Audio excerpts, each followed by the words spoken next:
Millions of dollars are being lost by Canada's travel industry. It's also not because fewer people are traveling. This is because higher US tariffs are quietly squeezing Canada's economy from the outside in.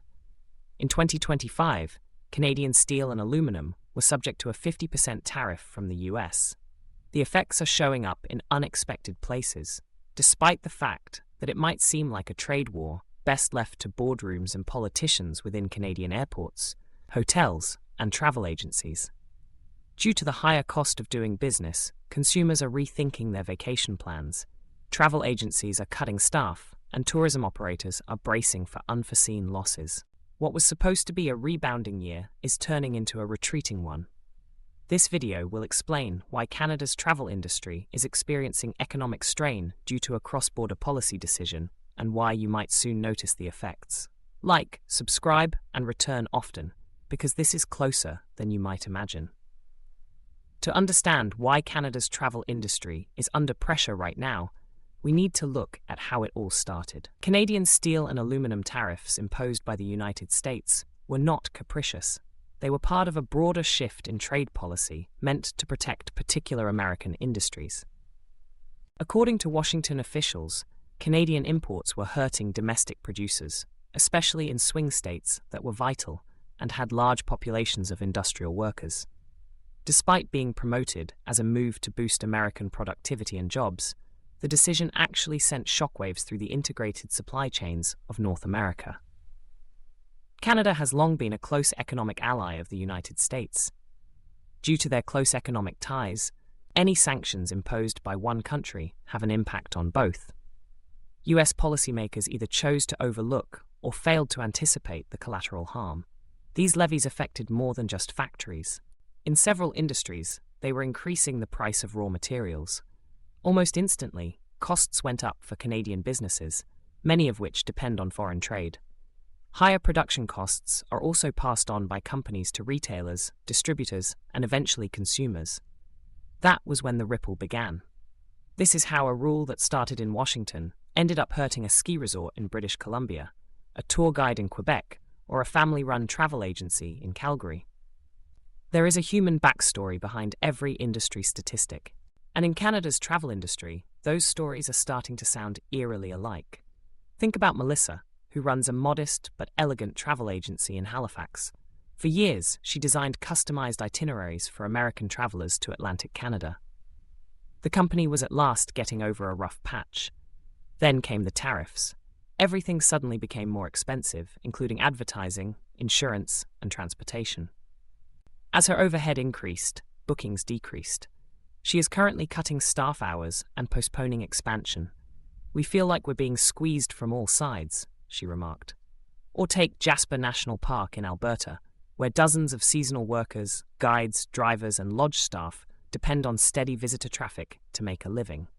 This summer, cancellations have already gone up. Early reservations are 20% less than last year, according to a local lodge owner. It's because American tour companies are hesitant and costs are rising, not because people don't want to travel. In Quebec City, a French-Canadian walking tour company that usually receives a lot of revenue from foreign visitors has been forced to reduce its marketing budget. "We can't afford the same ad campaigns we ran last year," the creator said, adding, "and we're already seeing fewer inquiries." These stories are hardly out of the ordinary. They serve as indicators. There is evidence that the stress caused by the tariffs is showing up in intimate and painful ways. Not every region of Canada is dealing with this issue in the same way.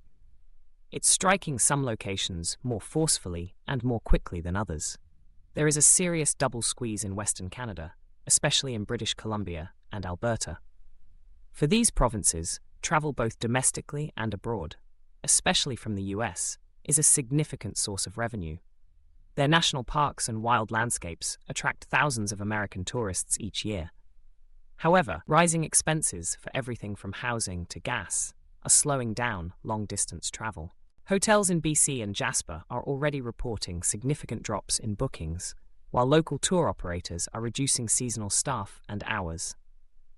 Atlantic Canada, which includes Nova Scotia, Prince Edward Island, and Newfoundland, is seeing a decline in American road trips and cruise tourism.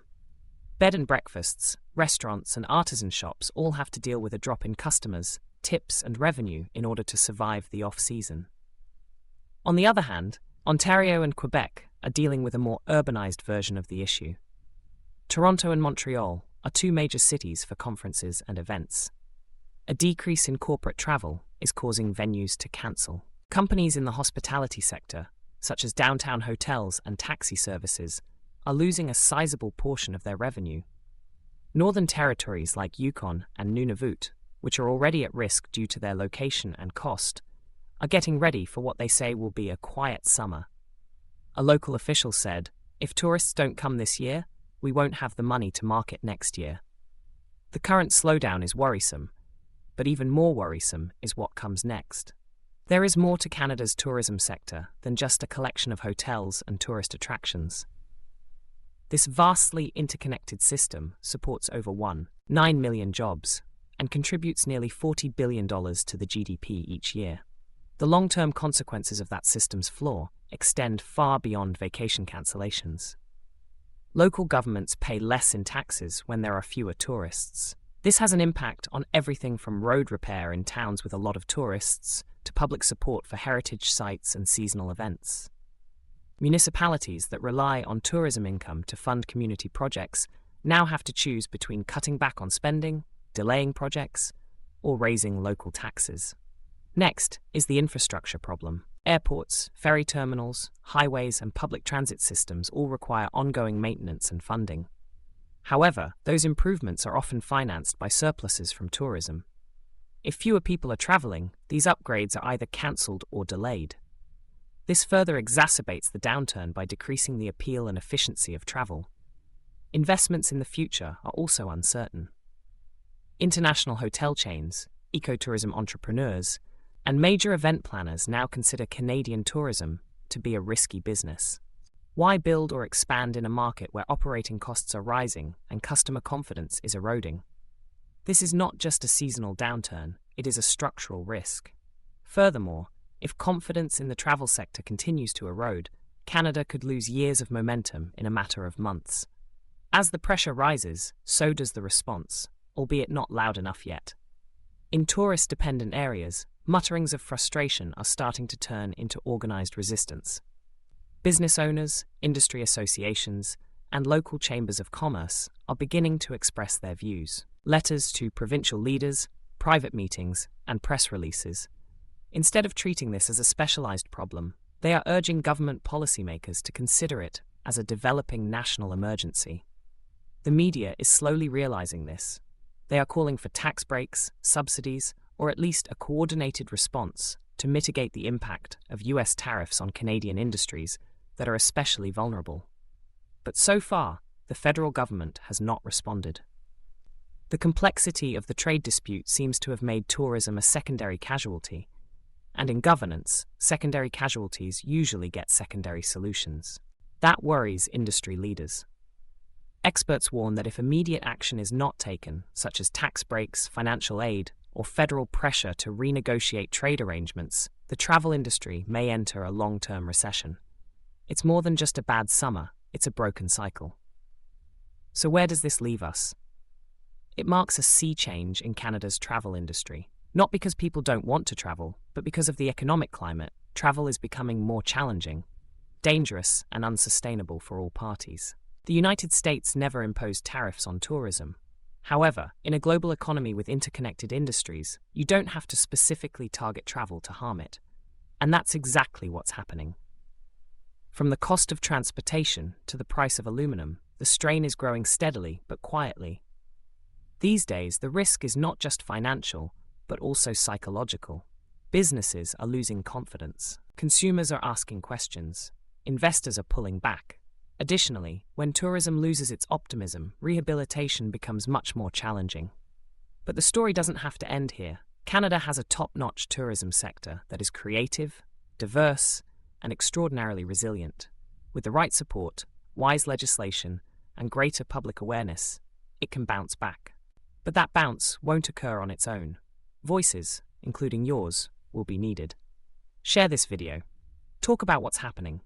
Demand that officials take tourism seriously in trade discussions. because the future of the sector is more complicated than spreadsheet numbers. It's about people, communities, and the things that unite them.